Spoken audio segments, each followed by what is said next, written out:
Donc, je me présente, Claire Kieffer, je travaille pour AgriSud International au Laos. Je vais vous faire la restitution des travaux de groupe d'hier. Donc, hier, nous avons eu 4 présentations sur les effets et les impacts socio-économiques.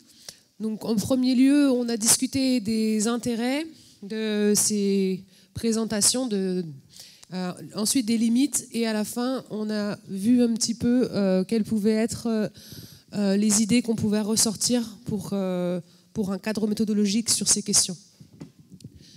Donc, en premier lieu, sur les intérêts que nous avons relevés dans ces présentations, on trouvait que c'était intéressant d'avoir des méthodologies qui étaient plus sur des dimensions dynamiques pour certaines, avec des trajectoires et des diffusions spontanées.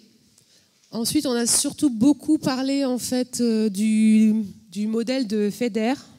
Donc le diagnostic de ferme, il y avait beaucoup de choses qui ont été dites là-dessus.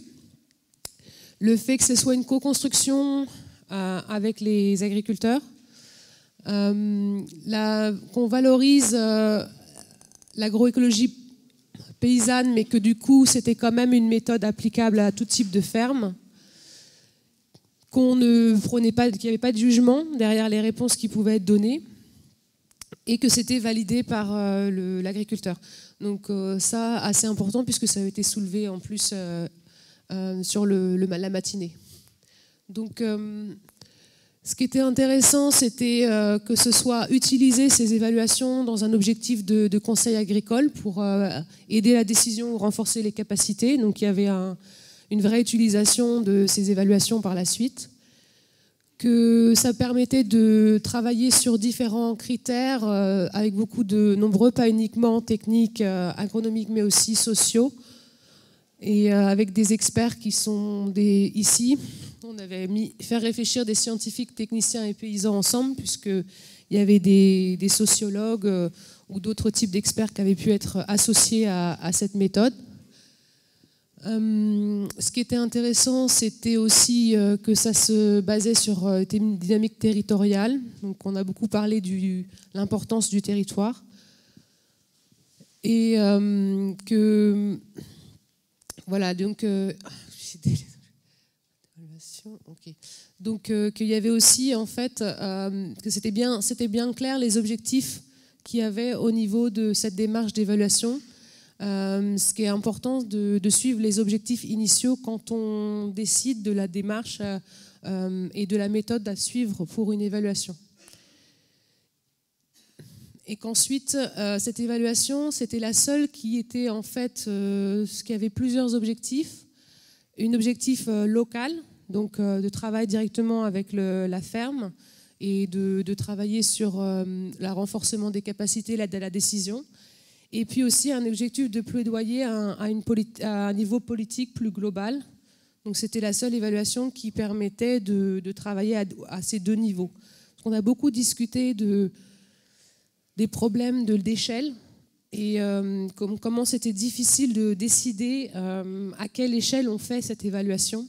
Si on fait à l'échelle de la parcelle ou de l'exploitation, est-ce qu'on ne risque pas de ne pas voir certaines choses ? Si on fait à l'échelle du territoire, est-ce que c'est possible au niveau des ressources dont on dispose? Donc ça, c'était beaucoup de discussions qu'on a pu avoir. Pour nous, ce qui était intéressant, c'était d'être capable de produire des chiffres, mais en sachant les expliquer. Pour leurs déterminants agroécologiques, c'était juste produire des chiffres sans expliquer la raison, les causes de comment on était arrivé à ces chiffres et pourquoi ces chiffres-là, c'était pas intéressant, mais on l'a retrouvé dans ces méthodes.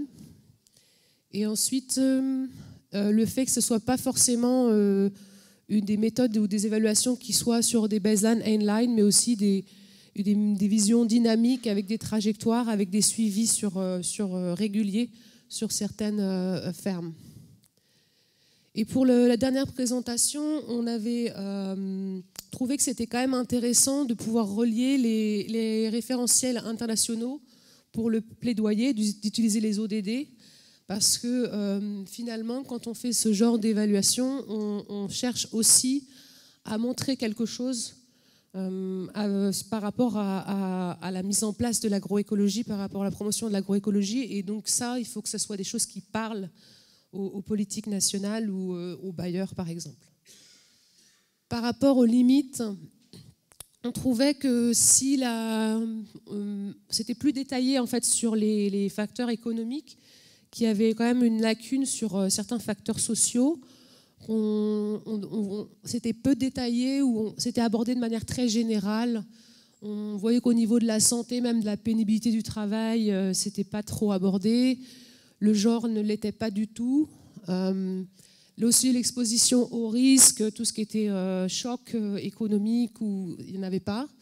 Le changement social, la migration, jeunesse, et surtout, on a beaucoup discuté de la culture, tout ce qui est savoir-faire locaux, le produit du terroir, variété, race locale, tout ce qui est promu par l'agroécologie dans le domaine qui fait partie de la culture des agriculteurs aussi, pas uniquement de l'économie, mais aussi tout ce que l'agroécologie apporte à la culture. C'était dommage que ça ne ressortait pas suffisamment dans les présentations.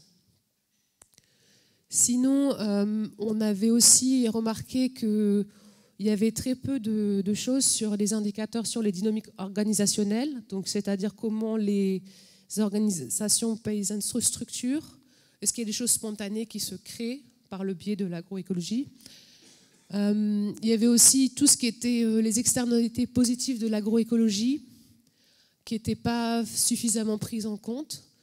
Par exemple, tout ce qui était du coup les effets positifs qui pouvaient être générés par la mise en place de l'agroécologie sur le social et l'économique.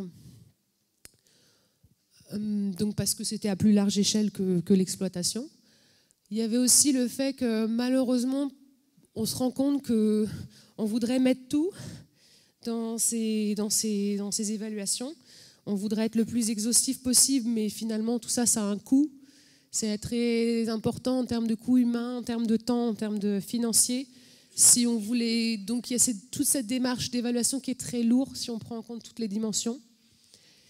Et il faut faire aussi très attention à certains indicateurs qui peuvent être biaisés si on les prend en dehors de leur contexte. Par exemple, si on prend le rendement, qui est un indicateur qui est très utilisé en agriculture, mais le rendement, il est sorti de l'objectif initial de l'agriculteur sur cette culture, il ne nous donne pas il est pris à part, il n'est pas intéressant comme indicateur. Donc il faut aussi savoir le contextualiser. Si on est sur du rendement d'une couverture végétale qui va être enfouie, ça ne nous intéresse absolument pas de savoir. C'est pas notre objectif primordial de l'agriculteur que de faire du rendement sur cette culture, par exemple. Donc c'était aussi très important de faire attention à des indicateurs déjà fixés, de bien les contextualiser. Aussi, ça peut être. On trouvait que les méthodes, elles vont varier selon le point de vue, les objectifs de chacun, des différents intervenants. Si c'est pour les agriculteurs, ils ne vont pas du tout avoir les mêmes objectifs d'évaluation que des ONG ou encore des chercheurs. Donc c'est difficile de créer une méthodologie unique puisqu'il va falloir adapter. Il y a aussi le fait que ça dépend aussi du pas de temps qu'on se fixe. Est-ce que c'est une évaluation ex ante? Est-ce que c'est une évaluation à tenter maintenant? Et il y avait aussi d'autres choses qui étaient dommages, c'est qu'il y avait les dires d'acteurs qui sont notamment tout ce qui est sur le social, c'est difficile à valoriser. C'est difficile à quantifier et c'est difficile à valoriser dans le plaidoyer auprès des décideurs, ce qui est dommage parce que je pense qu'il y avait autre chose qui sont très intéressantes. Et il y a aussi les difficultés qu'on a parfois à identifier les liens directs de causalité entre les pratiques et les effets, puisqu'il peut aussi y avoir des facteurs externes qui ne sont pas pris en compte, qui peuvent expliquer ces effets. Donc, les enseignements à retenir pour nous, pour l'élaboration d'une méthodologie d'évaluation, c'est déjà de conserver cette dimension dynamique avec suivre les trajectoires d'évolution pour ne pas avoir des évaluations fixes, d'identifier des indicateurs qui partent de l'objectif des agriculteurs. Ça peut être intéressant de suivre, en fait, de partir sur ce que les agriculteurs ont identifié comme objectifs initiaux comme effet socio-économique pour leur exploitation et de voir ensuite comment ça évolue en fonction de ce qu'ils mettent en place. Après, c'est difficile de le faire à l'échelle individuelle parce que ça requiert trop de... Donc, il faut voir s'il y a des choses qui peuvent être collectivement intéressantes pour tous. Utiliser des indicateurs simples. Donc ça, c'était important aussi parce que souvent, le risque, c'est qu'on en fasse trop et qu'ensuite, ça soit illisible et pas utilisable correctement. Donc, et que... On voudrait éviter de parler d'indicateurs socio-économiques, mais plutôt de différencier les indicateurs sociaux des indicateurs économiques. Parce que le socio-économique, on considère que c'est au niveau du ménage, mais ça ne prend pas en compte toutes les externalités positives, tous les autres facteurs sociaux au niveau du territoire. Donc voilà, dépasser la ferme, évaluer le territoire. Donc pour ça, il faudrait développer une nouvelle méthode qui nous permette d'évaluer au niveau des territoires et en incluant donc l'analyse des externalités positives et des dynamiques organisationnelles. Aussi important d'associer tous les acteurs à la démarche. Souvent, oui, les agriculteurs, les chercheurs, les techniciens, mais aussi, s'ils sont concernés, les consommateurs, les acteurs des filières. C'est aussi très intéressant de les inclure dans cette évaluation.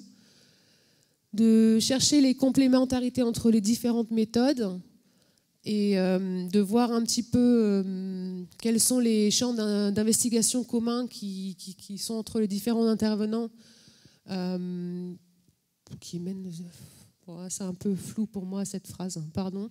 Mais en gros, ce qui était intéressant, c'est de chercher entre différentes méthodes qui avaient été proposées, pas de garder qu'une seule méthode ou pas de se fixer une méthode à suivre, mais plutôt un cadre méthodologique. Et ensuite, au sein de ce cadre méthodologique, on puisse sélectionner ce qui nous intéresse en fonction de nos objectifs pour l'évaluation qu'on mène. Et on trouvait intéressant que certains, même si on peut utiliser des indicateurs déjà existants, il faudrait identifier des indicateurs qui sont spécifiques à l'agroécologie. Comme par exemple, si on prend des indicateurs de prix, c'est aussi intéressant de voir est-ce que ces prix sont acceptables pour le consommateur au niveau des... Donc, est-ce que l'acceptabilité des prix et des produits du coup agroécologiques par les consommateurs est-ce qu'il y a d'autres effets des pratiques agroécologiques sur la valorisation des productions, les préférences d'achat, la qualité quelles sont la répartition du travail? Parce que c'est souvent des choses qui sont dites en défaveur de l'agroécologie, c'est que ça demande beaucoup de main-d'œuvre et que ça peut être des pressions sur les agriculteurs. Donc l'équité, la pénibilité doivent être prises en compte dans les indicateurs sur l'agroécologie, quand on travaille sur une évaluation. Aussi, on trouvait ça intéressant de rajouter l'autonomie des agriculteurs, comme dans la méthode de FEDER, c'est vraiment très intéressant. Et tous les liens existants entre les acteurs du territoire, c'est un autre indicateur qui, à notre avis, doit être pris en compte dans les évaluations socio- et économiques sur l'agroécologie. Voilà, merci. Je ne sais pas s'il y a des questions. J'espère ne pas trop me tromper. Alors j'ai oublié de me présenter, Barbara Guittard d'AVSF, excusez-moi. On va garder un quart d'heure, 20 minutes pour des questions, des commentaires. Et je vais commencer par prendre 5 questions. Essayer de faire des questions courtes ou des commentaires pas trop longs.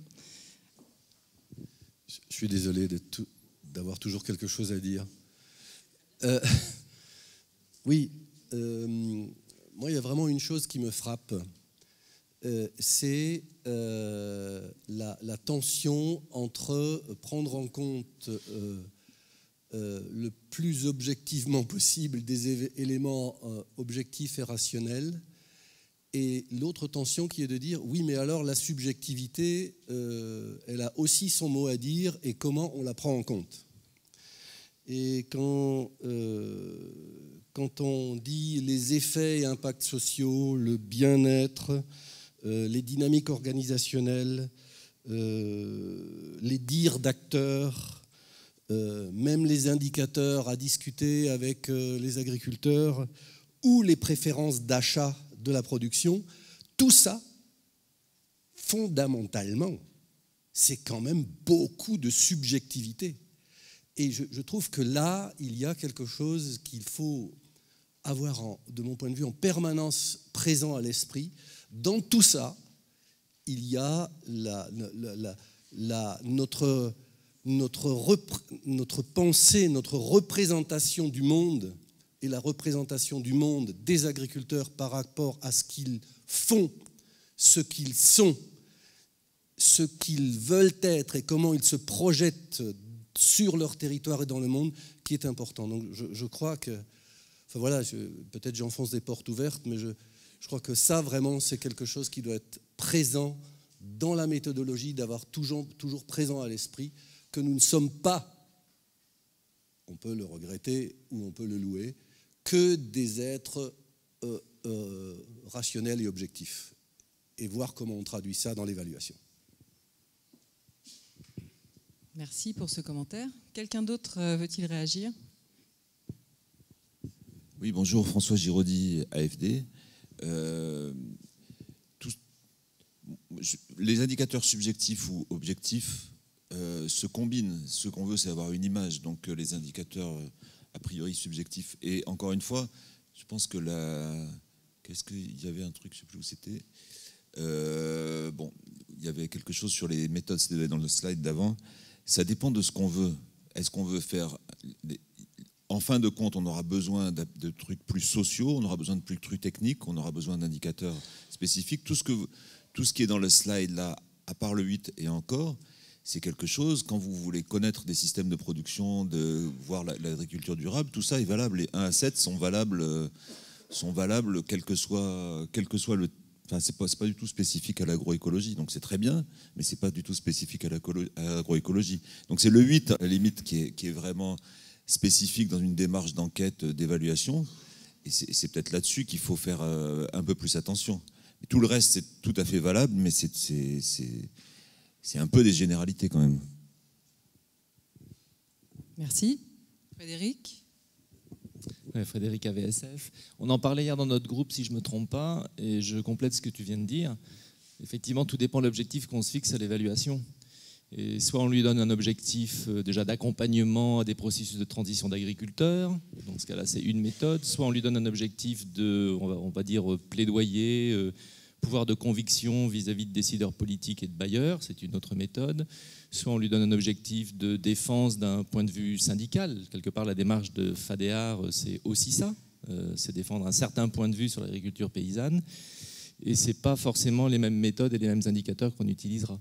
Et moi, je trouve ça extrêmement intéressant, effectivement, que dans ce groupe ait pu être mis en valeur, c'est ce qu'on a dit hier, des indicateurs très spécifiques. Il faut effectivement qu'on arrive à dégager. Il y a des méthodes existantes.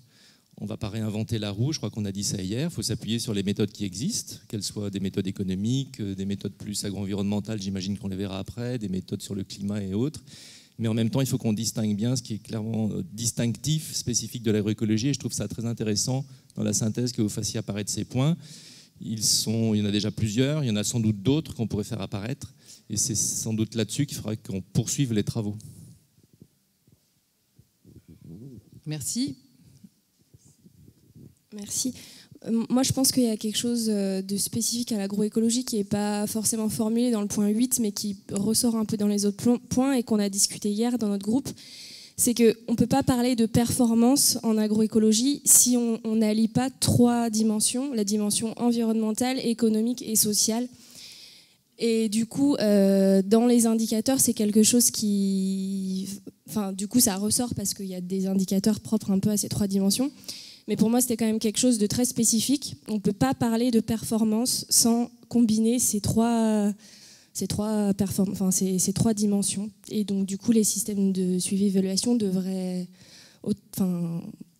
spécifiquement inclure des indicateurs sur ces 3 dimensions-là.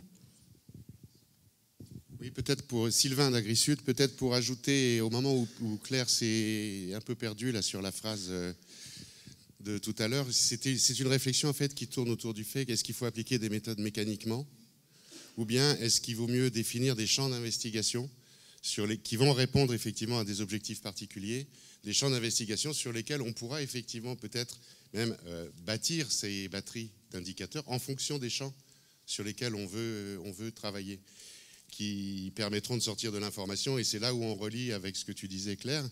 Les groupes ont montré aussi qu'il fallait effectivement sortir de l'information au profit des différentes parties prenantes de l'évaluation. Ça peut être les producteurs, ça peut être nos organisations de développement, ça peut être les milieux de la recherche dans une logique de validation ou de voilà.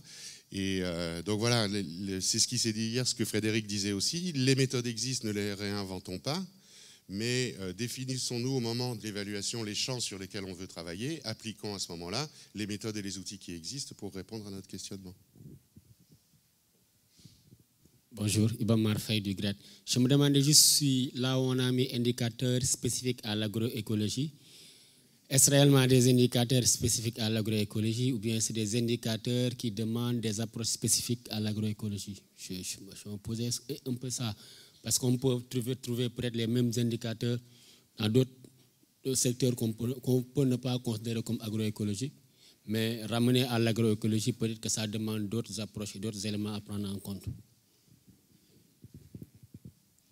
Donc je comprends qu'il y a un doute, une question par rapport à ça. Quelqu'un du groupe qui a travaillé sur la synthèse veut-il répondre à ça ?